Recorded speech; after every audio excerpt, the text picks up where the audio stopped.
Long ago, in a remote village called Umwigwe, nestled deep within the green hills of southeastern Nigeria, there lived a proud man named Obinna.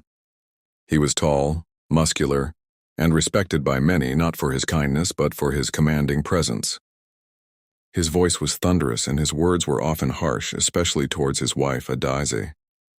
Adaeze was a gentle soul. Her beauty was quiet, her skin as smooth as palm oil, her eyes soft like early morning rain. She was carrying Obinna's child and the pregnancy had taken a toll on her. She moved slowly, often tired, and her appetite changed like the weather. But Obinna, rather than helping or comforting her, laughed and scorned her complaints. "Pregnancy is not a sickness," he would shout in front of the elders. "You eat like a goat and sleep like a pig. Women exaggerate everything." The villagers would chuckle nervously.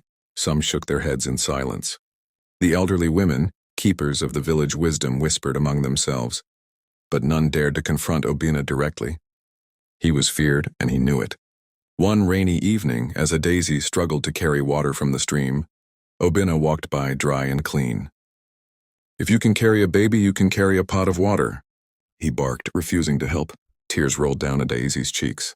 That night she knelt by her mat and wept quietly to the spirits of motherhood, the ancient ones believed to protect women and punish those who wronged them.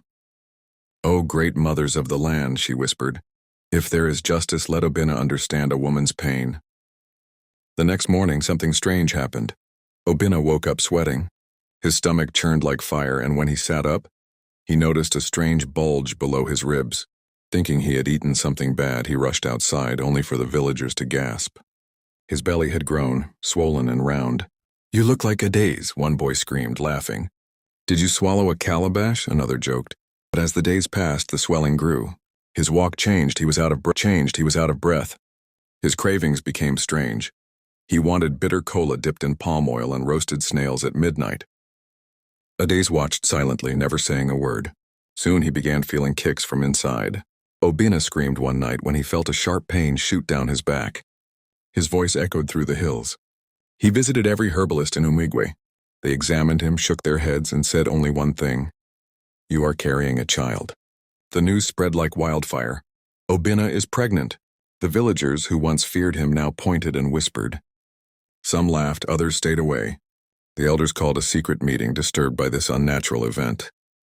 Desperate, Obinna confessed everything to the oldest woman in the village, Mama Olama, who was over 100 years old.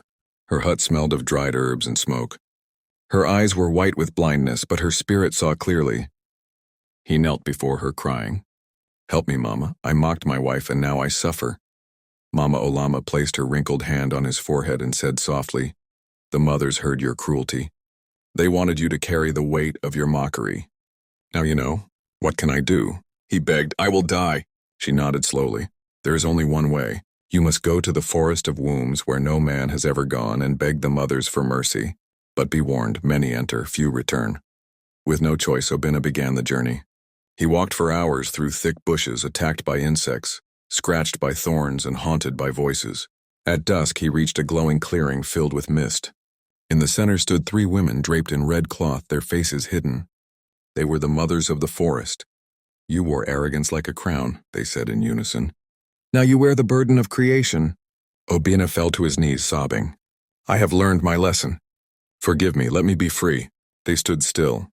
"You must feel one final pain," they said. "Only then will you be released." Suddenly his body burned, his belly twisted and turned. He screamed louder than ever before. His knees hit the ground. His eyes rolled back, he passed out. When he woke up, he was lying under the udala tree near his compound. His belly was flat, the pain was gone. His neighbors rushed to him, amazed. "You're back to normal. The curse is gone." But Obinna wasn't the same. He walked slowly to Adaeze, knelt before her, and held her swollen feet in his hands. "Forgive me, my wife," he whispered. "I now know the pain, the fear, the strength that only a woman carries." Adaeze looked at him for a long time. Then she nodded. From that day on, Obinna changed. He fetched water. He cooked meals. He massaged Adaeze's back and sang to her womb.